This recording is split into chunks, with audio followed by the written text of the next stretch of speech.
कृष्ण कृष्ण हरे हरे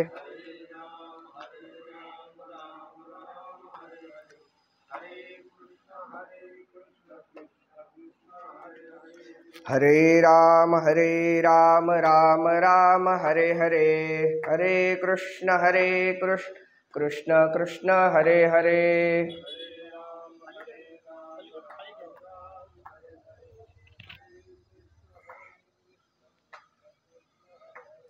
हरे राम राम राम हरे हरे हरे कृष्ण कृष्ण कृष्ण हरे हरे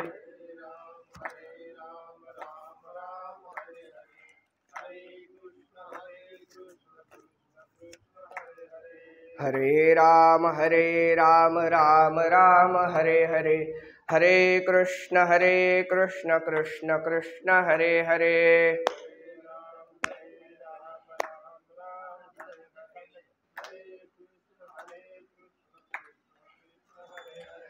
हरे राम राम हरे हरे हरे कृष्ण कृष्ण कृष्ण हरे हरे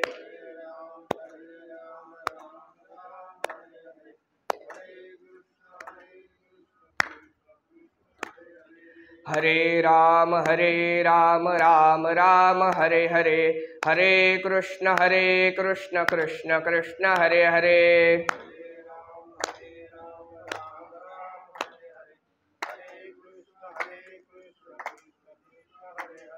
हरे राम राम हरे हरे हरे कृष्ण कृष्ण कृष्ण हरे हरे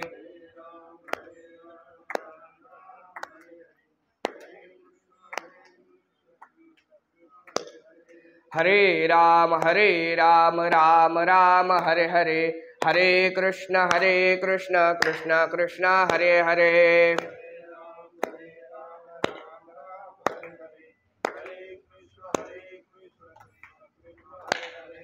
हरे राम राम हरे हरे हरे कृष्ण कृष्ण कृष्ण हरे हरे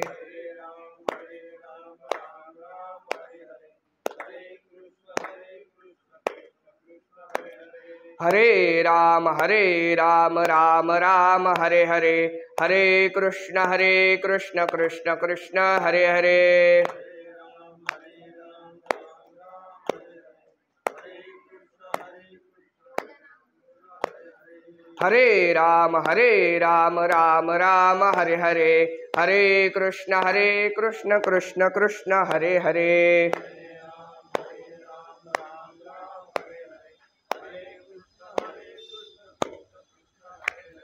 हरे राम राम हरे हरे हरे कृष्ण कृष्ण कृष्ण हरे हरे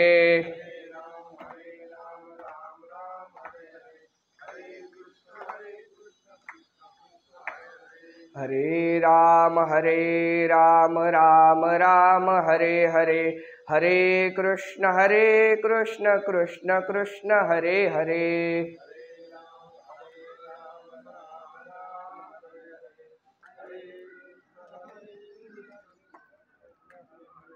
पुंडलीकवरदा हरिविठ्ठल श्री ज्ञानदेव तुकाराम दत्तात्रेय जनार्दन श्री एकनाथ महाराज की जय।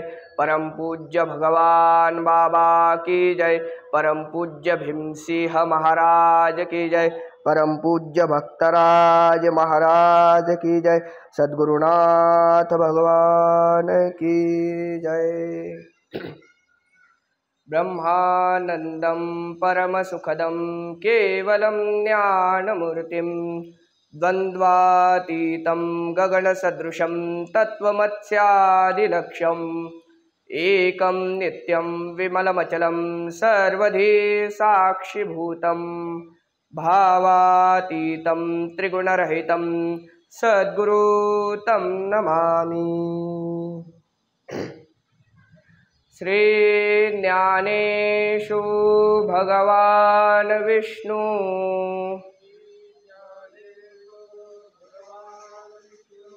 निवृत्तिर्भगवान हरः सोपानो भगवान ब्रह्मा मुक्ताख्या ब्रह्मचित्कला।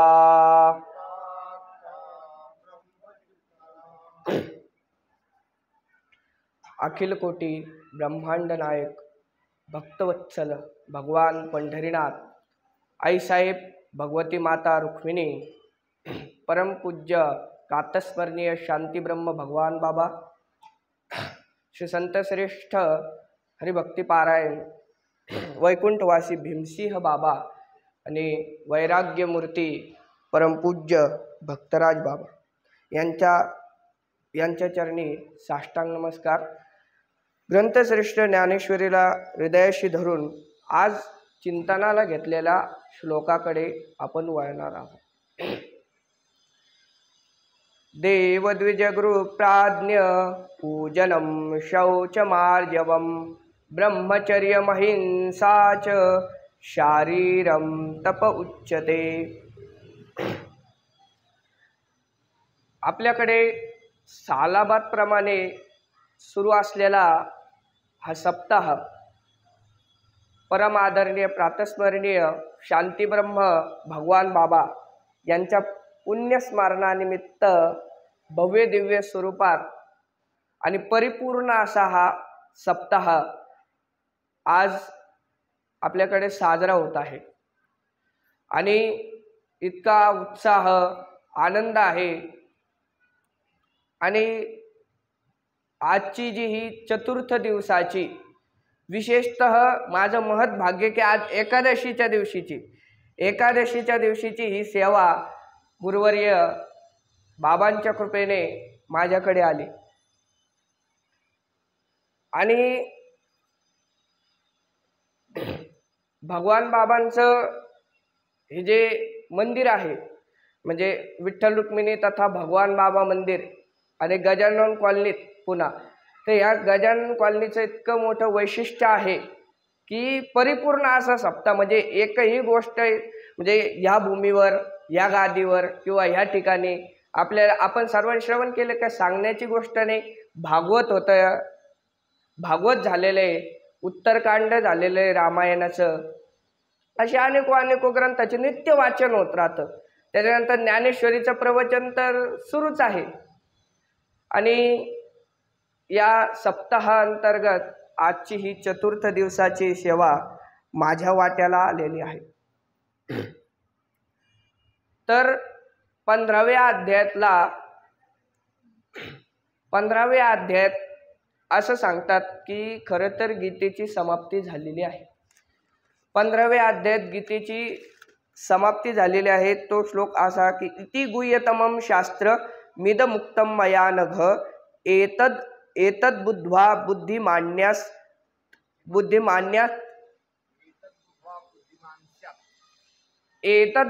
बुद्धिमान स्यात् कृतकृत्यश्च भारत। म्हणजे कृतकृत्यश्च भारत असं म्हणून म्हणजे हे आता आपण कृतकृत्यश्च भारत याचा अर्थ आपण समजला असेल। तर या अध्यायात हा पुरुषोत्तम योग नावाचा 15वा अध्याय, त्याच्यानंतर 15व्या अध्यायात संसार वृक्षाचं वर्णन, भगवत प्राप्तीचा उपाय, जीवात्म्याचा विषय, प्रभावासह परमेश्वराच्या स्वरूपाचा विषय, क्षर अक्षर आणि असे अनेक विषय त्याच्यात आलेले। त्यानंतर दैवासुर संपदी द्विभाग योग असा नावाचा 16वा हा अध्याय। या 16व्या अध्यायात दैवी आसुरी संपत्तीचं वर्णन जास्त काळ नाही झाला आपल्याला ऐकून, जवळच आता काही काळापूर्वी आपण हे गुरुवारांच्या मुखातून श्रवण केले। दैवी असुर संपत्ती, त्याच्यानंतर त्याचं कथन फळासह किंवा शास्त्रविरुद्ध जे आचरण करतात त्यांना ते शास्त्रविरुद्ध जे आचरण आहे ते टाकून द्यावं आणि शास्त्रविहित जे आचरण आहे ते करण्याची प्रेरणा त्यात देतात। आणि आज जो मी श्लोक घेतलेला आहे तो 17वा अध्याय श्रद्धात्रय विभाग योग नावाचा 17वा अध्याय, 17व्या अध्यायातील 14वा श्लोक। आणि या अध्यायात तसं यज्ञ सांगितलेले आहेत. सात्विक यज्ञ, तामस यज्ञ आणि राजस यज्ञ असे 3 प्रकारचे यज्ञ सांगितलेले आहेत. भगवंताने हे 3 प्रकारचे यज्ञ सांगितलेले आहेत. तसं तर हा श्लोक पहिले थोडासा दुसरा श्लोक घ्यायचा चालू होता, पण हा श्लोक दिलेला आहे, घेतलेला नाही, तसाच दिलेला आहे. ज्ञानेश्वर काकांनी हा श्लोक दिला आणि पुन्हा त्याच्यावरचं मटेरियल सुद्धा देऊन टाकलं. म्हणजे स्वतः ज्ञानेश्वर महाराजांचीच माझ्यावर कृपा झालेली आहे.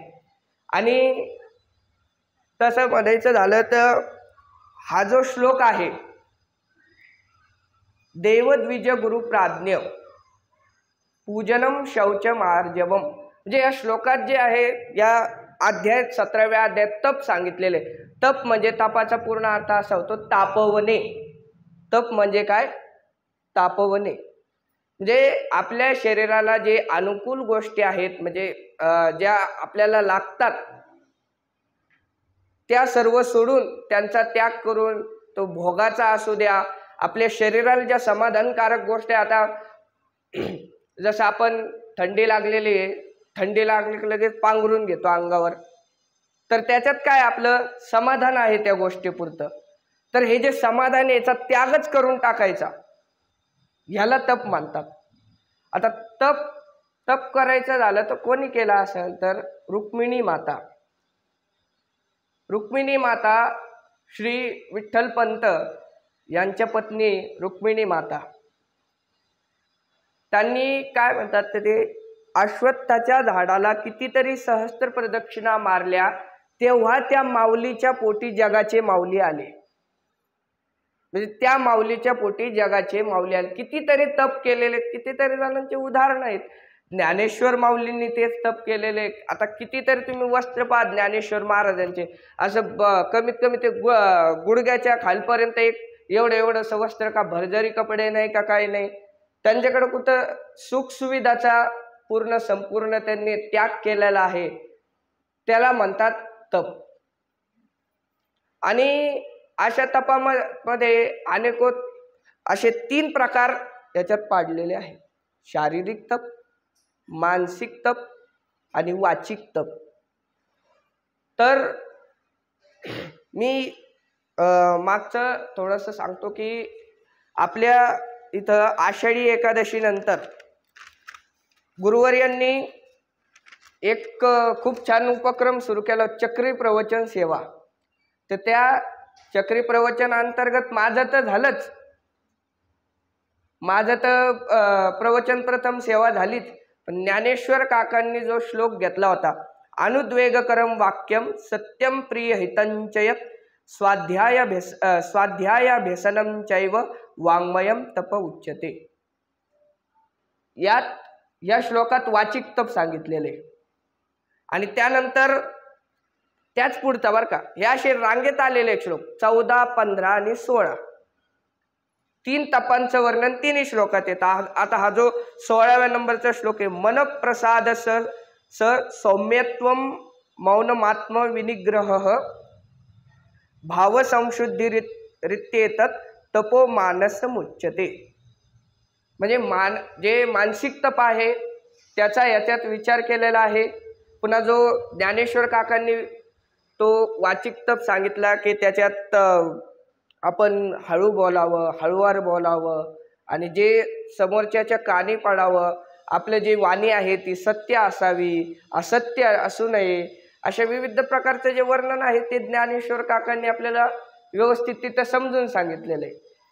आणि हा जो मी आज श्लोक घेतलेला आहे हा शारीरिक तपाबद्दल आहे.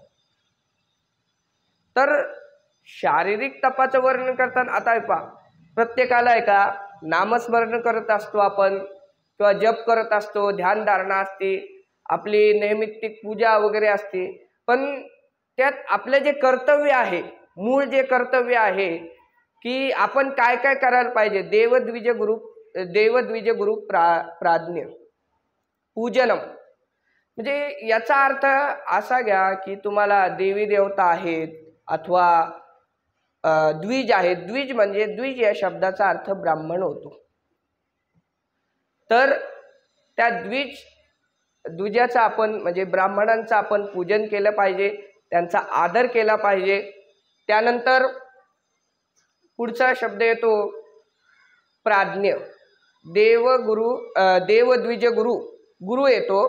आणि त्या गुरूंचा म्हणजे आपल्या जीवनात कोणाच्या न कोणाच्या जीवनात काही ना काही सद्गुरू असतातच, तर त्या सद्गुरूंचं सुद्धा पूजन व्हावं. आणि प्राज्ञ, प्राज्ञ म्हणजे जो विद्वान आहे अशा व्यक्तीचा आपण नेहमी आदर करावा, त्यांचं पूजन करावं. तर महत्त्वाची गोष्ट म्हणल्यावर आपल्याला जर देवपूजा म्हणलं तर आपल्याला माहिती आहे आपण काय करतो. हे कोणाला विचारायची गोष्ट नाही आहे, हे प्रत्येकाला माहिती आहे. मी सकाळी उठते देव धुते. काय? देव धुते. देवाला धुता असता का आंघोळ घालता? स्नान घालता, अभिषेक करता का देव धुता? तर हे जे असं वर्णन आहे की तुम्ही जर देवपूजा करताना आहे का, असं ऐकण्यात आलेलं आहे की तुम्ही देवपूजा करताना भाव ठेवा की या मूर्तीमध्ये त्या देवी देवता जो कोणी असतील देवी देवता त्यांचा प्राण आहे. आणि त्यांना व्यवस्थित घेणे, मग त्यांना व्यवस्थित स्नान घालणे, त्यांना व्यवस्थित ते गंध असेल. नाही तर काही लोक असं वर लावतील एक नाहीतर इथं, नाही तर इथं इथं ते पूर्ण मूर्ती भरून जाते त्यांच्या गंधाने. मग पुन्हा तसेच त्यांना आंघोळ घातली की तसेच वर द्यायचे ठेवून, पुसायचे नाही का काहीच नाही. तर ही जी पूजन आहे, पूजनात पद्धत सांगितलेली आहे. विशेष करून आता पूजनाबद्दल जास्त सांगायचं झालं तर एक पूजा असतात. पूजाचे 3 प्रकार आहेत: षोडशोपचारे पूजन, पंचोपचारे पूजन आणि जे असते मानस पूजा. षोडशोपचारे पूजन त्याच्या नावातच आहे षोडश उपचार, इति षोडशोपचार. म्हणजे षोडश उपचार जे 16 उपचार आहेत. मग त्याच्यात असं अर्घ्य, पाद्य, पुन्हा ते पंचामृत स्नान, त्याच्यानंतर ते सुगंधी द्रव्य, ते अनेक स्नान राहतात. मग मग ते स्नान झाल्यावर त्यांना यज्ञोपवीत, पुन्हा वस्त्र, मग त्यांचे जे काही अलंकार वगैरे असतील ते, मग धूप, दीप, नैवेद्य, प्रदक्षिणा असे करून हे क्षमा प्रार्थना, नमस्कार अशी करून हे 16 उपचार आपण त्यांच्या चरणी त्यांच्या ठाई समर्पित करतो. त्यानंतर येते पंचोपचारे पूजा. फक्त गंध, अक्षदा, हळदी, कुंकू, धूप, दीप आणि नैवेद्य जे आपण करतो. सगळ्यात सोपी पूजा आहे गंध लावणे, अक्षदा लावणे, हळदी कुंकू लावणे आणि धूप दीप दाखवून त्यांना जो काही आहे नैवेद्य आहे, याला म्हणतात पंचोपचारे पूजा. आणि सर्वात श्रेष्ठ भगवंतांनी सांगितलेली पूजा आहे मानस पूजा. मानस पूजा म्हणजे कशी की दोन्ही डोळे मिटून शांत अवस्थेत जाऊन, एकदम शांत अवस्थेत जाऊन दोन्ही डोळे मिटायचे. इकडचा आवाज नाही आला पाहिजे, तिकडचा आवाज नाही आला पाहिजे. असं म्हणून ज्या देवाची प्रतिमा आपल्याला किंवा आपले सद्गुरू असतील त्यांचे चरण पादुका असतील, त्या पादुका किंवा त्या देवांची मूर्ती आठवायची. मनात विचार करायला काय जातं? असा विचार करायचा, असा भाव करायचा मनात की आपण त्यांच्यावर आता ते केशरयुक्त पाणी त्यांचं स्नान घालतोय, चंदन लावतोय, त्यांना त्यांची पाद्य पूजा करतोय. ही मानस पूजा झाली. मनातून विचार, मग तुम्ही मनात काही पण आणू शकता. मी जे पाणी घालतोय ते सोन्याच्या हांड्याने घालतोय, विचार करायला काय जातं? आता असं काय म्हणते, प्रत्यक्षात तर ते करू शकत नाही. मग मनात जो विचार आहे त्याच्यात आपण ते पूजन करू शकतो. ही सर्वात श्रेष्ठ पूजा आहे. पण ते कसं राहतं, ही मानसिक जी आपली पूजा आहे म्हणजे मानस पूजा, ही प्रत्येकाला जमल असं नाही.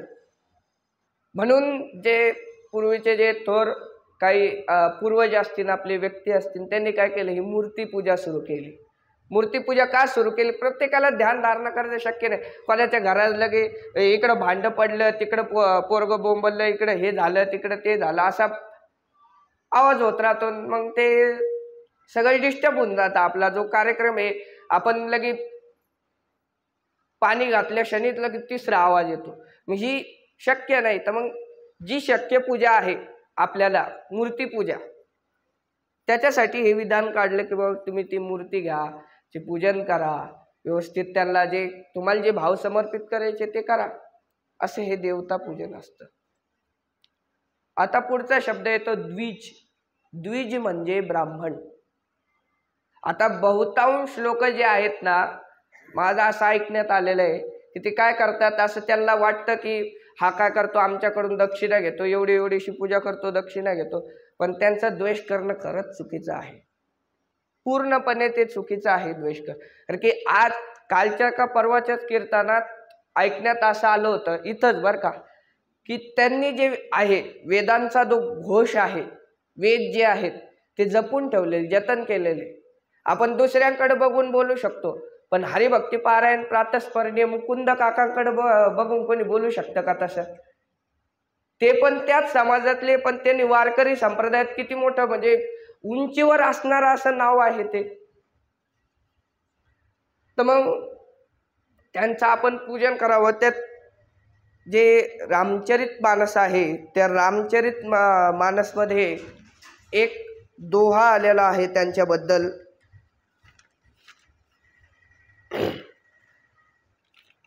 तर ती रामचरित मानस मधल्या सुंदरकांडातील ही चौपाई आहे. क्षमा करा, ती चौपाई आहे, दोहा नाही. तर ही जी चौपाई आहे ती अशी आहे की सगुण उपासक परहित निरत नीती दृढ नेम ते नर प्राण समान मम जिन्हके द्विजपद प्रेम.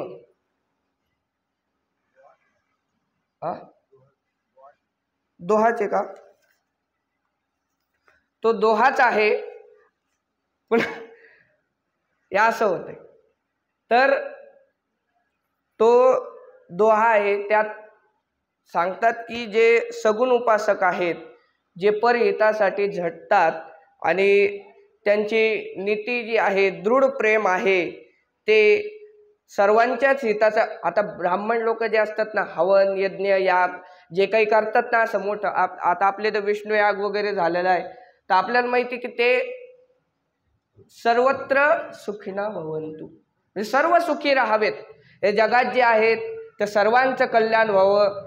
जसं माऊलींनी मागितलेलं आहे की सर्वांचं कल्याण हो, नाहीतर ह्याचा छळ व्हावा.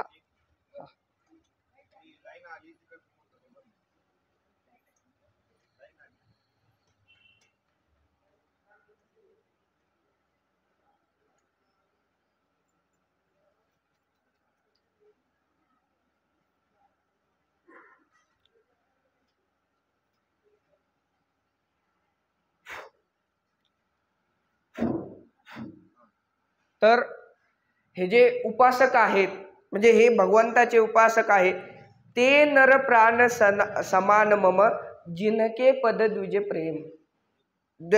जिनके द्विजपद प्रेम म्हणजे ज्यांचं ब्राह्मणांच्या चरणांवर प्रेम आहे, ज्यांचं त्यांच्या चरणावर प्रेम आहे, जे त्यांच्या सेवेसाठी तत्पर आहेत,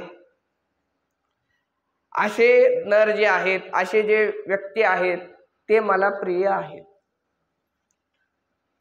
आणि त्यात जे त्यांचे मंत्र असतात पहा, आपण सोपी प्रत्येकाच्या घरात पूजा झालेल्या आहेत, त्यात काय सांगायची आवश्यकता नाही.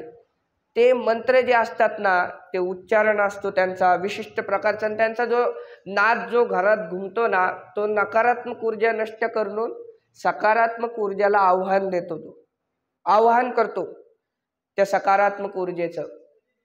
आणि या द्विजांची, या ब्राह्मणांची जी आहे ती आपल्याकडून सेवा नित्य घडायला पाहिजे. त्यात आपले तुकाराम महाराजांचा पण तो अभंग आहे. वैष्णव मुनी विप्रांचा सन्मान करावा आपण घेऊ नये, प्रभू झाला तरी संसाराचा दास, विहित तयास त्यांची सेवा. तुका म्हणे हे आशीर्वादे बळी, जाईल तो छळी नरकयासी. यात स्पष्ट सांगितलेलं आहे तुकाराम महाराजांनी. वैष्णव म्हणजे वारकरी, जे विष्णू भक्त आहेत ते. मुनी म्हणजे साधू महर्षी जे काही असतील. आणि विप्र म्हणजे तो एकूण एकच अर्थ होतो, ब्राह्मण. तर त्यांचा सन्मान आपण करावा, त्यांच्याकडून करून घेऊ नये. करावा, करून घेऊ नये. प्रभू झाला तरी संसाराचा दास, त्यात गाथ्यात असा उल्लेख आहे, प्रभू झाला तरी संसार, जरी तो राजा झाला, जरी किती मोठ्या पदाला जरी असला तरी तो संसाराचाच दास आहे. आणि विहित तयास त्यांची सेवा, त्याला त्यांची सेवा करणं हे त्याचं परम आद्य कर्तव्य आहे, आद्य कर्तव्य आहे हे त्याचं. आणि यात असा एक दृष्टांत म्हणजे कथा आहे की संत एकनाथ महाराजांचे पूर्वज श्री संत भानुदास महाराज, भानुदास महाराजांची प्रत्येक वेळेची पंढरपूरची वारी होती. तर त्या पंढरपूरच्या वारीत ते जायचे पंढरपूरला, आणि पंढरपूरला जायचे, पुन्हा रस्त्यात असे थांबे राहतात किंवा ते ठिकाण राहतात, विसाव्याचे ठिकाण म्हणतात त्याला. त्या विसाव्याच्या ठिकाणी ते जेवण करतात, थोडेसे झोपतात, आणि मग जे काही आहे आपलं नित्यकर्म आटपून पुन्हा दुसऱ्या दिवशी चालायला सुरुवात. ते असं एक वारकरी किंवा त्यांचा एकनिष्ठ सेवक होता. प्रत्येक वर्षी त्याच्या घरी जायचे ते. तर जेवायला गेले ते, म्हणजे ते त्यांच्या घरी गेले तर एका म्हणले आता आपण महाराजांना जेवण वाढणार. पण तेवढ्यात काय झालं, काहीतरी रोगाने त्या वारकऱ्यात ते जो कोणी माणूस आहे त्याचा मुलगा मेला, जागीच मेला. काहीतरी रोग झाला किंवा काय झालं त्याला, तर तो सर्पदंश झाला होता. सर्पदंश झाला आणि तो मुलगा तिथं जागीच गतप्राण झाला. मग आता काय म्हणावं बरं, त्या जो समोरचा जो व्यक्ती आहे तो वारकरी आहे, त्याच्या घरी भानुदास महाराज जेवण करणार होते.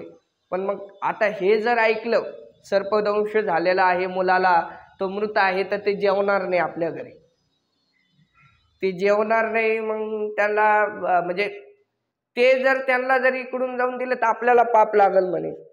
कारण की कसं आहे, कोणीही घरी जर समजा ज्याला भोजनाची इच्छा आहे, ज्याला पाण्याची इच्छा आहे, किंवा ज्याला काही आपल्याकडून खाण्याची इच्छा आहे, त्याला ते द्यायला पाहिजे, म्हणजे त्याला ते दान करायला पाहिजे. तर ते त्यांच्या घरी प्रतिवार्षिक प्रमाण जेवायला आले, पण ही अशी गोष्ट घडली. आणि मग ते म्हणले की आता जर आपण हे जर जास्त जर इकडं तिकडं पसरलं तर मग हे फार चुकीचं होऊन जाईल, ते आपल्या घरी जेवणार नाही. आणि विशेषतः त्या जो मुलगा वारलेला आहे त्याच्या वडिलांना सुद्धा वाईट वाटू लागलं. मुलगा गेल्याचं नाही बरं का, भानुदास महाराज जेवणार नाही ह्याचं वाईट वाटू लागलं. मुलगा जेवणार नाही, मुलगा गेला याचं तर वाईट वाटतच होतं, पण अधिकाधिक कष्ट कधी होणार होते, ज्यावेळेस भानुदास महाराज जेवणार नाही. मग ते काय केलं त्यांनी, एक मागं एक रूम होती का काय असेल, ते एक मागं कक्ष होता, कक्षात त्या मुलाला तिथं जाऊन झोपवलं, त्याच्यावर असं बिछाना वगैरे टाकलं, जेणेकरून असं वाटेल की बा जरी पाहायला आलं तरी कोणी झोपलेला आहे मुलगा असं वाटेल कोणाला तरी.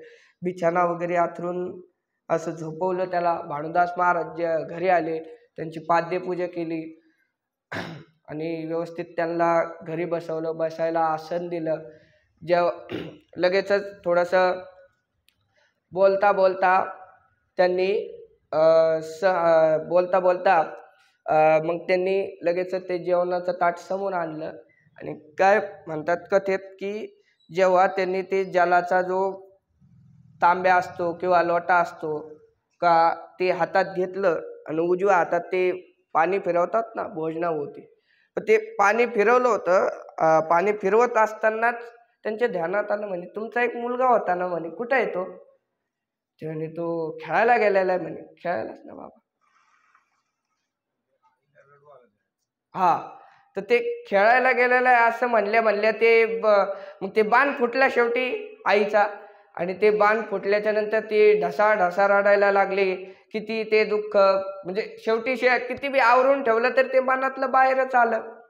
आणि ते जे दुःख होतं पुत्र जाण्याचं दुःख बाहेर आलं. आई रडायला लागली आणि ते वाक्य म्हणता क्षणी ते रडायला लागल्याच्या नंतर ते दोघं जे आहेत पती पत्नी, ते दोघं त्यांच्या समोर रडायला लागले. ते म्हणले, विचारलं त्यांनी, का रडताय तुम्ही, काय झालं?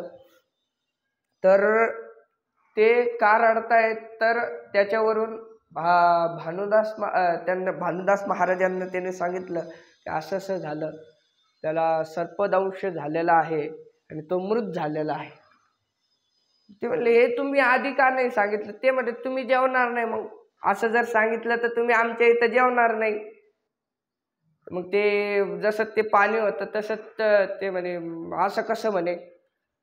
आता त्यांनी भगवंताला बोलायला म्हणजे भानुदास महाराजांनी परत भगवंतांसोबत संवाद साधायला सुरुवात केली की हे भगवंता, आता मी यांच्या घरी आलेलो आहे भोजन करण्याकरता आणि हे अशी विपरीत घटना इथं घडायला नव्हती पाहिजे, ती घडली, आता कसं होईल? मग त्यावेळेस तो संकल्प सोडण्याच्या वेळेस त्याला लगे आवाज दिला त्या मुलाला. भानुदास महाराज नाही नाही ते काय नाही म्हणे, तो येईलच म्हणे उठून. तर जसा आवाज दिल्या क्षणी तो मुलगा ताडकन उठून लगेच भानुदास महाराजांच्या समोर येऊन बसला आणि वाढा म्हणे ह्याला पण ताट. स्वतःच्या हाताने मस्त घास वगैरे भरून भोजन केलं. म्हणजे मृत व्यक्ती जिवंत झाला. आणि एवढा म्हणजे आपल्या मनात एवढी तळमळ पाहिजे की जे आपल्या समोर, आता इथं तरी तो बाका प्रसंग घडला की त्यांचा मुलगा वारला, तरी पण त्यांनी त्यांचं कर्तव्य सोडलं का? तर ते म्हणले असते महाराज आलेले आहेत, त्यांना सांगून देऊ आपल्याकडे असं असं झालेलं आहे. कर्तव्य नाही सोडलं त्यांनी. त्यांना माहिती की हे आपलं कर्तव्य आहे की भानुदास महाराज सारखे संत सज्जन माणूस आपल्या घरी जेवायला आलेले आहेत, तर आपण असं बोलून कशाला त्यांना उपाशी पाठवावं घरातून, पुन्हा वारीला चाललेले. तर हे उदाहरण आपल्याला दिसतं तिथं. पुन्हा दुसरंच उदाहरण पहा तुम्ही, भानुदास महाराजांच्याच बाबतीत दुसरं उदाहरण आहे.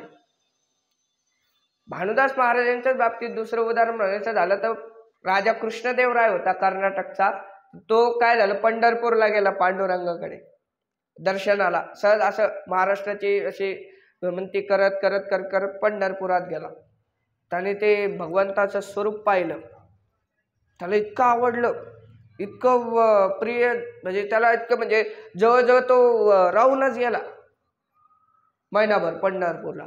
पण इकडं काय झालं, त्याची जी राजव्यवस्था होती किंवा जे शिपाई होते, मंत्री होते, ते त्याला कृष्णदेवरायांना नेण्याकरता आली. ते म्हणले महाराज, एक तर एक जे आपलं राज्य आहे ते चालवण्याकरता तुम्ही तिथं पाहिजे, आम्ही असा कारभार करू शकत नाही. राजा नसलेली प्रजा तुम्हाला माहितीच आहे.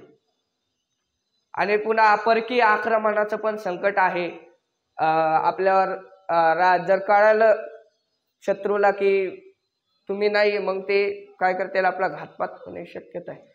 तर ते म्हणले नाही म्हणे, तुम्हाला जायचं तर तुम्ही जा, मी येत नाही म्हणे. मला हे फार जे भगवंत आहेत, पंढरीनाथ आहेत, हा मला फार आवडलेला आहे, मी इथंच राहणार, आता मी त्याग करून टाकतो म्हणे सगळ्यात.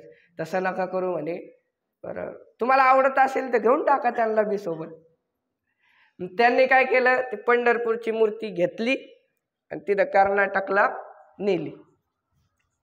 पण भगवंतांनी जाण्याच्या पहिलेच आठ दिली होती, जर मी येत आहे आणि मी येतोय तर माझ्या जर भक्ताचा तुझ्याकडून अपमान झाला किंवा साधू संतांचा तुझ्याकडून कोणत्या पण बरं का अपमान झाला, तर मी त्याच आल्या पावली परत जाईल. तर मग त्याने मग ठीक आहे, मग त्याला तरी पण शंकाच होती, भगवान जातीन बरं का निघून. कसं आहे, भगवंताला तिकडून लगेच आवाज दिला भक्तांनी केलं की भगवान चाललेच. ते काय म्हणला, आता म्हणे सगळ्यात सेफ जागा तुरुंग आहे, भगवंताला आपण तुरुंगात टाकून देऊ. लगेच तुरुंगात भगवंताला डांबून ठेवलं. भगवान म्हणले ठीक आहे, चालतं, जाऊ दे. आता कसं आहे, त्याचं प्रेम होतं, म्हणजे तुरुंगात ठेवलं म्हणजे काय पूर्ण तुरुंगात नव्हतं ठेवलं. लगेच सकाळ संध्याकाळ पंचपक्वान्नाचा नैवेद्य होतं त्या तुरुंगात. आणि ते तुरुंगात ठेवल्याच्या नंतर ते असं नाही, त्याला भगवंताचं स्वरूप फार आवडलं होतं. तो पूजा करायचा भक्त झाला होता तो भगवंताचा. आणि त्यानंतर तिथं भानुदास महाराज पंढरपूरला, आता त्यांच्या वारीत असतातच, आषाढी कार्तिकीची वेळ होती, त्यावेळेस सर्व संत मानदेवी तिथं पंढरपूरला जमले. आणि पंढरपूरला जमल्याच्या नंतर एकच गलका, देव पंढरपूरला नाही. देव पंढरीतच नाही, देव गाभाऱ्यातच नाही. मग आता कुठे गेले बरं देव? ते सगळं सांगितलं, राजाने नेले म्हणे असं तसं. भानुदास महाराज म्हणले नेले तर नेले म्हणे, पण आम्ही काय करावं म्हणे. आता आम्ही आलो पंढरपूरला दर्शनाला, ते आम्हाला तळमाय. कसं असतं, जो भक्त असतो ना खरा, ज्याला भगवंताच्या प्रती दृढ निश्चय दृढ प्रेम असतं ना, त्याला भगवंताच्या भेटीची आस लागलेली राहते. त्यांना भगवंताच्या भेटीची इतकी आस लागली की ते स्वतः कर्नाटकला गेले कृष्णदेवरायाच्या दरबारात. दरबारात जाऊन म्हणतात की आमचे जे भगवंत आहेत ते आम्हाला परत करा, आम्हाला त्यांना पंढरपूरला न्यायचे, तिथं संत मांदे वाट बघतीये, त्यांना दर्शन घ्यायचंय भगवंताचं. ते काय झालं, राजाला आवेश आला, त्यांना एक मग ते फार आवेश आला की आपला देव कस काय आपल्यापासून देण्याचा प्रयत्न करतायत, हे कोण आहेत म्हणे. असं तसं त्यांना एक दोन शब्द त्यांच्याकडून चुकीचे उच्चारण्यात आले, चुकीचे शब्द त्यांना नाही ते बोलले. आणि बोलल्याच्या नंतर आता भगवंताचं जे काही होतं ते वचन होतं, भगवंताचा जो नियम घालून दिला तो तुटला तिथंच. तर त्याचं असं झालं की तो नियम तुटल्यामुळं भगवंत तिथून ते जे तुरुंग असतो ते सगळे ते कुलूप वगैरे सगळे तोडले लगेच आले. आणि बरोबर भगवंताची जी मूर्ती आहे ती भानुदास महाराज कडेवर घेऊन, आता भानुदास महाराजांच्या बहुतांश जणांनी फोटो चित्र काय बघितलं असेल तर अशी त्यांची मूर्ती घेऊन त्यांचा फोटो असतो. भगवंताची जी मूर्ती का स्वयंभू मूर्ती पंढरपुरातली, त्या अशी खांद्यावर घेऊन ते पंढरपूरला आली. कर्नाटकवरून पुन्हा पंढरपूरला आले, जागच्या जागी ती मूर्ती तरी राजा ओरडतोय मागून, नाही भगवंता जाऊ नका, आम्हाला सोडून जाऊ नका, नियम मोडला की नाही. मग तसंच त्या राजाप्रमाणे, तो तरी राजा होता, आपण तरी सामान्य माणूस आहे. त्यांनी नियम मोडला, तो त्याच्याकडे भगवंत नाही राहिले. तसं आपण पण तो नियम मोडला तर आपल्याकडे सुद्धा भगवंत राहणार नाही. आता त्यांनी जसा सन्मान केला, त्या जो पहिल्याची कथा आत्ता आपण जी सांगितली, त्या वारकरी जो होता त्या व्यक्तीच्या घरी ते मुलगा मृत झाला, तो जिवंत झाला. तो मुलगा जिवंत करण्याचं सामर्थ्य या संतांमध्ये, या द्विज किंवा ब्राह्मण देवतांमध्ये, तर त्यांचं आपण इथे पूजन केलं पाहिजे. पुढचा शब्द येतो गुरु. सत्यगुरु राये परिणाही घडली, किती सेवा करा. गुरूंचं जे ऋण आहे ते कोणाकडूनच ते फिटणार नाही. हे जे गुरु असतात ते संसार तारू असतात. गुरुचा शब्दाचा जो अर्थ आहे तो असा आहे की जो अंधाराकडून प्रकाशाकडे नेणारा असतो, जो आपल्याला भौतिक ज्ञान देतात, आध्यात्मिक ज्ञान देतात, ते आपले गुरु असतात. आणि महत्वाचं म्हणणं झालं तर हे जे गुरु असतात त्यांचं आपण नित्य पूजन केलं पाहिजे. ते जर आपल्या घरी आले, एखादे महंत किंवा सद्गुरू आपल्या भेटीस, म्हणजे आपलं भाग्य उदयाला येतं. म्हणून ते कधी पण पहा तुम्ही, जर आपली दिंडी जात असली ना, बहुतांश जणांच्या घरासमोर वाक्य लिहिलेलं असतं, साधू संत येती घरा. ते जर घरी आले तर तो आमचा काय उत्सव आहे आणि आमचा उत्साह आहे. आणि असं करून त्या गुरूंचं नित्य आपण पूजन करायला पाहिजे. आणि हे जे गुरु असतात, म्हणजे एक तुम्ही लक्षात घ्या, जी नदी असते त्या नदीतून पहिल्या तीरावर जाण्यासाठी तुम्ही पोहलात, उडी मारली, तुम्हाला वेळ लागल. पण जे गुरु असतात ना, ते अशी नाव घेऊन येतात आणि अशी सहज तुम्हाला ती नदी पार करून येतात. तर हा जो भवसागर आहे किंवा भवनदी म्हणू आपण, त्या सागरातून आपल्याला पलीकडे किंवा व्यवस्थित मार्गात आपलं मार्गक्रमण करण्यासाठी हे गुरु आपल्या सोबत असतात. त्यांचं पूजन आपल्या हातून घडायला पाहिजे. मग पुढे येतो शब्द प्राज्ञ. प्राज्ञ म्हणजे काय? विद्वान मंडळी असतात. आता कसं असतं, आपण एक व्यक्तीला गुरु केलेले आहे, पण मग असं नाही की मग तुम्ही समजा उदाहरणार्थ घेतलं, तुम्ही एका संतांना गुरु केलेला आहे, तुम्ही उदाहरण घ्या, होणार तर नाही, तुम्ही गुरु केलेला आहे ज्ञानेश्वर महाराजांना. मग तुमच्या घरी लगेच ज्ञानेश्वर महाराजांना गुरु केलं, तुकाराम महाराज आलेत, मग त्यांची पूजा करू नये का? करावी. प्राज्ञ यांचं पण आपण पूजन कर. प्राज्ञ म्हणजे काय? विद्वान व्यक्तींचं आपण नेहमी पूजन करावं. आणि त्या विद्वान व्यक्तींचं जितकं होईल त्यांचं खरं पूजन एवढं असतं की त्यांचं जे विचार आहेत ते मनात आपले बिंबले गेले पाहिजे, हे त्यांचं खरं पूजन आहे. आणि त्यानंतर पुढचा शब्द येतो शौच मार्जवम. तर हे जे आपल्या शरीराची जी पवित्रता आहे, असं सांगतात की माती आणि पाण्याने शरीर हे पवित्र करत असतात, असं आपण मागं पण ऐकलेलं आहे बाबांच्या मुखातून.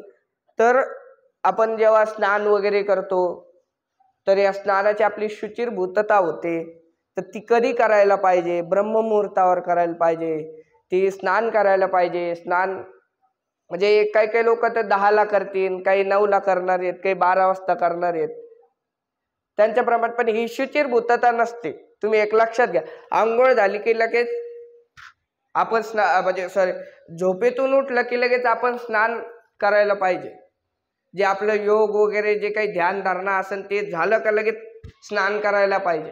त्याच्याने आपलं काय होतं की एक तुम्ही आंघोळ केल्यानंतर एक विचार पहा, आंघोळ केली का तुमच्या पूर्ण अंगात एक चैतन्य स्फुरतं. म्हणजे एक असं पवित्रता एकदम वाटते तुम्हाला. म्हणजे शरीरावर धूळ वगैरे अशी, म्हणजे कसं आहे, असं म्हणतात की बाह्य अंगाने सुद्धा स्वच्छ पाहिजे आणि अंतरांगाने सुद्धा स्वच्छ पाहिजे. तर आपण ते शौच मार्जवम म्हणजे दररोज आपण आपल्या शरीराची जी पवित्रता आहे ती स्वतःकडे बाळगायला पाहिजे, पवित्रता बाळगायला पाहिजे, स्वच्छता बाळगायला पाहिजे. हे आपले बाह्य अंगाचं, आता बाकीचं सुशोभीकरण नाही केलं तरी जमतं, पण फक्त तेवढं स्नान वगैरे आणि जे काही आपलं स्नान असेल किंवा जे काही प्रातःकर्म असतील ते आपण करायला पाहिजे. त्यानंतर असं म्हणतात की आर्जवम म्हणजे हा जो शब्द आहे शौच मार्जवम, आर्जवम म्हणजे या आर्जवम या शब्दाचा असा अर्थ होतो की सरळता हा स्वभाव सध्या कुणातच दिसत नाही. सरळता नाही दिसत, जास्तीत जास्त कुटिलता दिसते. एक महत्वाचं वाक्य आहे, कुटिलता सगळ्यात जास्त दिसते. म्हणजे जो पाहिला तो द्वेषी. सरळता स्वभाव म्हणजे हे जे का 1-2च पीस असे मॅन्युफॅक्चर झालेले, अजून ते पीस यायचे बाकी. म्हणजे पीस येतच नाही, ते सध्या बाजारात भेटतच नाही. सरळपणावाले, सरळ साधा स्वभाव. तर या सरळपणावर भगवंताच्या रामचरित मानसमध्ये नवविध भक्तीचं जेव्हा वर्णन होतं त्यावेळेस भगवंत सांगतात, नवम सरल सब सन चलहीना मम भरोसे हिय हर्षन दीना. तर नवम सरल सब सन चलहीना, हे 9विध भक्ती तर आपण करायला पाहिजे, पण महत्वाचं जे आहे ते स्वभाव आहे, सरळता आहे. भावत पातमी हे शबरीला सांगतायत. आणि शबरीला सांगत असताना तुम्ही महत्वाचं लक्षात घ्या की शबरीचा पण किती सरळ स्वभाव आहे. पहा बरं, ते दररोज ते झाडून ठेवणं, सडा संमार्जन करणं, फुलाचे पुन्हा ते आच्छादन करणं, त्या फुलावरून माझे भगवंत येतील, पुन्हा दररोज ते बोरं असतील, जे काही फळं असतील ज्या ज्या ऋतूत ते फळं तोडणे, ते फळं पुन्हा चाखून बघणे, किती सरळ स्वभाव आहे बरं. असा स्वभाव नाही ठेवला की भगवंत माझं उष्ट खातील का, भगवंताला हे आवडेल का, नाही. सरळ स्वभाव होता तिचा. बोरं तोडायचे, चाखायचे, आणि जर ते थोडेसे आंबट वगैरे असले तर मग जे गोड गोड आहेत तेच माझे प्रभू खाणार. सरळ स्वभाव एकदम. आणि मागं पण एकदा प्रवचनात सांगण्यात ही गोष्ट आली होती की जी कर्माबाई आहे, भगवंतांना दररोज एका जगन्नाथपुरीमध्ये तिथं भगवंतांना दररोज खिचडी खाऊ घालायची. ती कशी करायची, नांगोळ करतात. मनाची शुचिर्भूतता असली पाहिजे, हे महत्वाचं आहे. ती शुचिर्भूतता ठेवून ती दररोज भगवंतांसाठी एकदम मस्त खिचडी बनवायची. ती खिचडी दररोज भगवान येऊन खायचे, स्वतः खायचे. ही काय आहे, त्यांच्या मनातली सरळता. आता सरळताच्या नंतर येतं ब्रह्मचर्य, महिंसाच. आता या ब्रह्मचर्यामध्ये 8 जे नियम आहेत ते आपण त्याच्यावर थोडंसं चिंतन करू।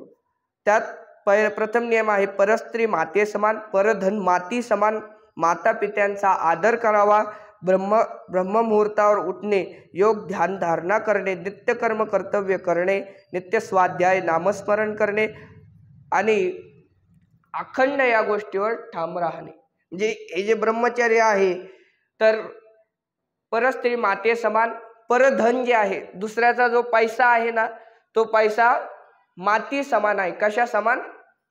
माती समान। आणि त्यात जे आहेत आपले माता पिता जे आहेत त्यांचा आदर, नेहमी दररोज जे ब्रह्मचर्याचं पालन करतात ते आता आपण नित्य पाहत असतो। हे लोक काय करतात, दररोज सकाळीच काही काही तर 3लाच उठतात।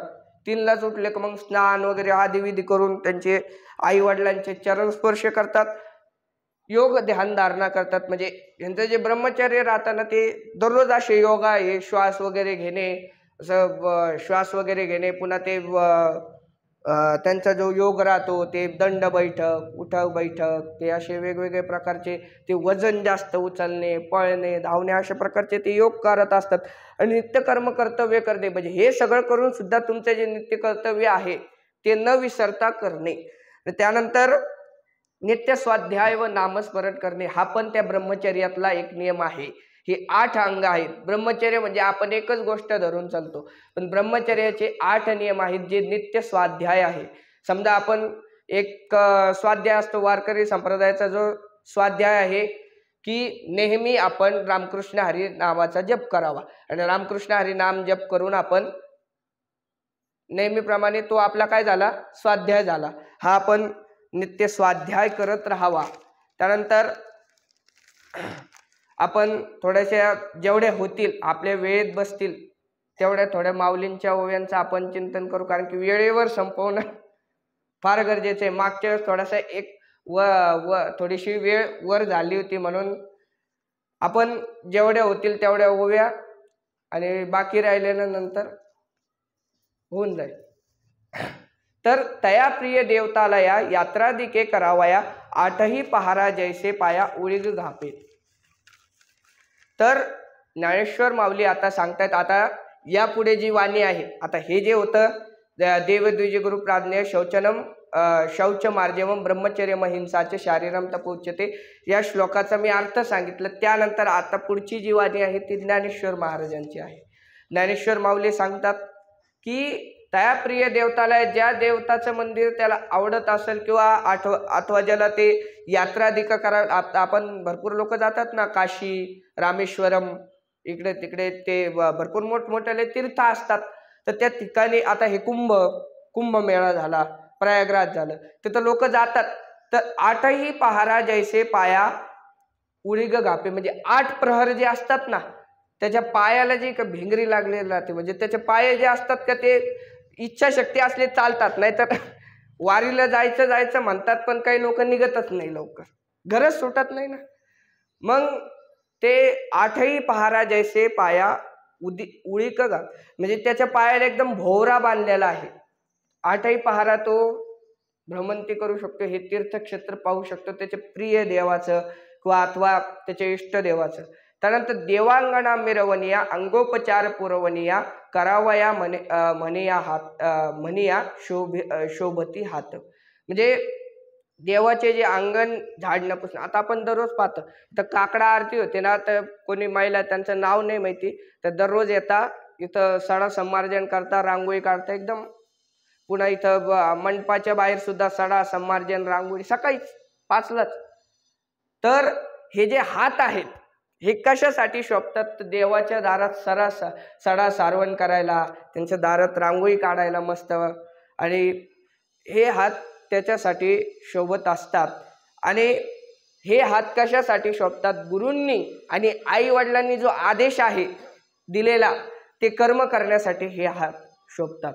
लिंग का प्रतिमा दिठी देखत खेवो अंगेष्ठी, लोटीजे का काठी पडली जैसी, जशी एक काठी आपण उभा केली, ती काठी कशी जमिनीवर पडते, तर त्या वेळेत किती वेळ नाही लागत, त्याला सेकंदाचा वेळ राहतो, फक्त एक अशी काठी सोडली की ती जमिनीवर पाडेल.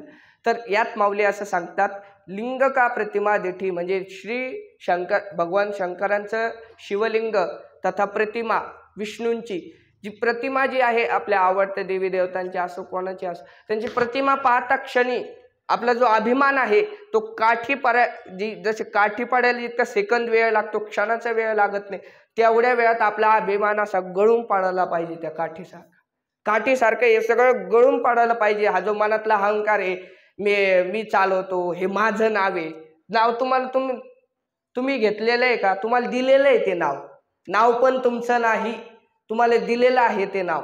आणि तसंच मनातला जो अहंकार आहे तो दूर झाला पाहिजे. शरीर जे आहे ते भगवंतांनी दिलेले, मी घेतलेलं नाही आणि माझं शरीरही नाही, हे फक्त जे आहे भगवंतांनी भाड्याने दिलेलं आहे. आणि भाड्याने दिले की एक ना एक दिवशी ती भाड्याची रूम आपल्याला खाली करणे आहे. त्यानंतर पुढची आणि विधी विनयांदिकी गुणी वडील जे लोकी त्या ब्राह्मणांची निकी पायकी कीजे. मग पुन्हा हा जो द्विज शब्द आहे ब्राह्मणांची, त्याबद्दल ज्ञानेश्वर माऊली तर सांगतात, आणि शास्त्रशुद्ध आचार विद्या विनय इत्यादी गुणांनी लोकात जे वडील आहेत, वडीलधारी जे माणसं आहेत किंवा जे विद्वान आहेत, जे ब्राह्मण आहेत, त्यांची चांगल्या पद्धतीने सेवा करावी. नाहीतर आपण म्हणतो एक महत्वाचं ते चहा केला, समजा एखादी विद्वान माणसं आपल्या घरी आले, मग ते पत्ती वगैरे सगळं टाकलं, तेवढ्यात लगेच बाजूचा म्हणतो अद्रक टाकलं थोडीशी, कशाला महाराज लोक कायचं काय अद्रक वगैरे काही नाही टाकायचं, द्यायचं तशीच चहा. तर त्यांनी जी चांगल्या प्रकारे इथं जे ग्रंथात आहे व्यवस्थित सांग, चांगल्या पद्धतीने सेवा करा, नुसतं करायची म्हणून करू नका. नंतर बाबांच्या मुखातून ऐकलेलं आहे, आपल्या प्रती म्हणजे भगवंताच्या प्रती जी असते किंवा विद्वानांच्या प्रती असते, आपली जी असते ती निष्ठा असावी. निष्ठी आपली फक्त निष्ठी नको. त्याप्रमाणे अथवा प्रवासी कामपिडा का जिने शिनले जे सांकडा ते जीव सुरवाडा आणि जती. जो जीव प्रवासाने अथवा रोगाने इतर संकटांनी शिनले आहेत त्यांना आपल्या प्रयत्नाने सुख समाधानापर्यंत आणावे. म्हणजे जो जीव आहे, जर एखादा व्यक्ती आहे त्याचा पाय मोडलेला आहे, हात मोडलेला आहे, त्याला दिसत नाही, त्याची आपण नेहमी मदत करावी, अशा लोकांची मदत करा. माऊलीचं जे ज्ञानेश्वर माऊलींच्या ज्या ओव्या आहेत ना, इतक्या सुंदर आहेत की म्हणजे तुम्ही इतरांना मदत करा आणि त्यांचं जे आहे त्यांचं कल्याण तुमच्या हातून होत असलं किंवा त्यांचं काही काम छोटंसं तुमच्या हातून होत असलं तर त्याच्यात ती सुद्धा एक प्रकारची भगवंताची सेवा आहे. सकल तीर्थांचे धुरे जिये का माता पितरे तया सेवेशी कीर शरीरे लोन कीजे. म्हणजे यात आता तसं या श्लोक जो आहे, श्लोकाला तशी ही जी ओवी आहे ही वेगळी ओवी वाटेल तुम्हाला. सकल तीर्थाची ये धुरे जिये का माता पितरे, म्हणजे जे सकळ तीर्थ आहेत या भूमंडळावर त्या सर्वांचं प्रतीक जे आहे ते माता पिता आहे. त्या सर्वांचं जे प्रतीक आहे ते माता पिता आहे.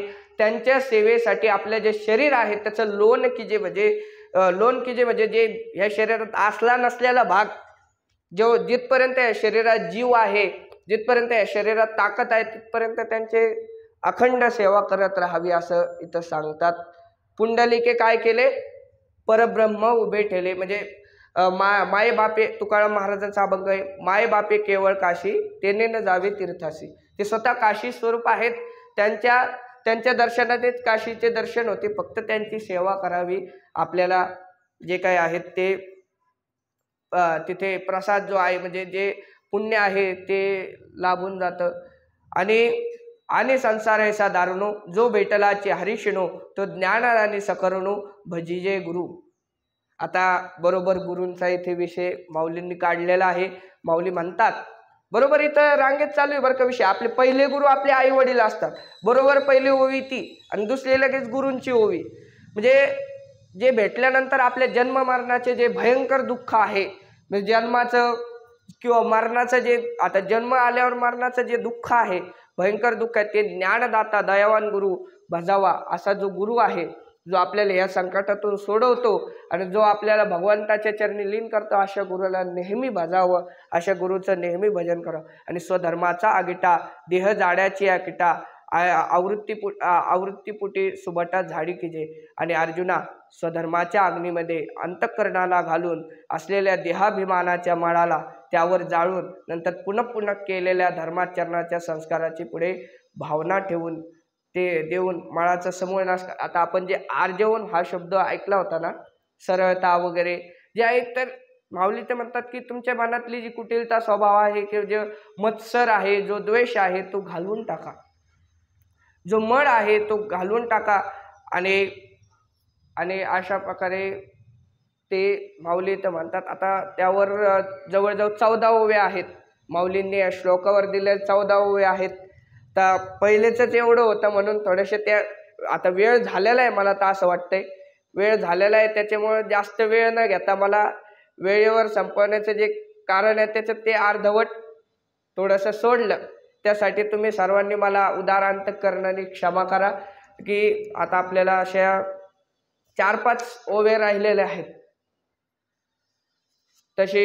जशी नेहमीप्रमाणे मागच्या वेळेस पण म्हणलं होतं की जसा रेड्यावर हात ठेवला तसा तुम्हाला वाटलं असं ना, आज पुन्हा रेडा आला बरं का, पुन्हा रेडा आला. जसा हात ठेवला तसा हा रेडा बोलण्याचा प्रयत्न केला, जसा ज्ञानेश्वर माऊलींचा सद्गुरूंची जशी कृपा असेल ते मतितार्थाप्रमाणे. आणि हे सगळं माझं नाही बरं का, ज्ञानेश्वर काकांचंच आहे सर्व. म्हणजे ते जसं त्यांनी आपल्या ते मटेरियल वगैरे माझ्याकडे काहीच नव्हतं, मी 3रा श्लोक घेतला होता. तो 3रा श्लोक त्याच्यावर मी ते म्हणले तो श्लोक त्यांच्याकडे नेऊन दिला. म्हणलं हा श्लोक घ्यायचा, ते म्हणे श्लोक जमणार नाही म्हणे, हा जो श्लोक आहे का एकदम हाय क्वालिटीचा श्लोक घेतलेला आहे, जे चिंतनाचा जो श्लोक आहे महत्वाचा तो श्लोक घे. आणि त्यांनी मला व्यवस्थित ते श्लोक दिला. पुन्हा रामचरितमानस सुंदरकांडातल्या काही दोहा असते ते दोहे दिले, त्यावर काही प्रमाण दिले, की व्यवस्थित कसं सांगायचं, कसं सादर करायचं हे त्यांनी तिथं मला करू शकता. आता सांगणारे किती बी त्यांनी जरी आपल्या मुखापर्यंत घास आणला तरी आपलं खाणं आपलं काम आहे. पण जसा त्यांनी सांगितलं तसं मी बोलण्याचा प्रयत्न केला. जरी देह माझा असला तर वाचा त्यांची आहे, शब्द त्यांचे आहेत. आणि खरंच ज्ञानेश्वरीच्या या ग्रंथाच्या चिंतनामुळे माणसाला जी भवरोगातून मुक्ती लाभते. आणि माऊलींच्या एक अशा भरपूर ओव्या आहेत, ज्या ओव्या आपण नित्य श्रवण करायला पाहिजे. आणि यात शरीर तपाचं वर्णन केलेलं आहे. आणि या शारीरिक तप आपण हे प्रत्येक जण करू शकतो. शारीरम तप उच्यते, शारीरम इत्यादी जे आहेत हे शारीरिक तप आहे, ते आपण प्रत्येक जण करू शकतो. यात काही अडचण नाही, कोणी पण करू शकतं बरं, काही कोणी पण करू शकतं. हा जो तप आहे हे कोणी पण करू शकतं. तर मी जास्त न बोलता हा रेडा आपल्या वाणीला आता पूर्णविराम देईल. तरी न्यूनते पुरते अधिकते सरते करून घ्या हे तुमते विनवितो असे. बोलेले लेकुरे वेडी वाकुडी उत्तरे करा क्षमा अपराध महाराज तुम्ही सिद्ध. नाही विचारिला अधिकार म्या आपुला तुका म्हणे ज्ञानेश्वरा राखा पायांपैकी करा. हे लेकरू आहे ते तुमच्या समोर थोडीशी 5-10 मिनिटं आपलं हंबरलं हे रेडा, ते तुम्ही गोड म्हणून ऐकून घेतली, प्रत्येकाने श्रवण केली. माझी जशी मती आहे, आता छोटा मेंदू आहे त्याच्याप्रमाणे मी आपलं ते तसं घ्यायचा थोडासा मोठाच प्रयत्न केला, पण छोटा मेंदू चल जाय. सर्वांनी आपलं प्रत्येक वेळेप्रमाणे ताट बसा आणि एकच गजर, एक आवाजात, एक स्वरात, बिंबीच्या देठापासून जोरात एकदम पुंडलिक वरदा हरी विठ्ठल श्री ज्ञानदेव तुकाराम दत्तात्रय जनार्दन श्री एकनाथ महाराज की जय. परम पूज्य भगवान बाबा की जय. परम पूज्य भीमसिंह महाराज की जय. परम पूज्य भक्तराज महाराज की जय. सद्गुरुनाथ भगवान की जय.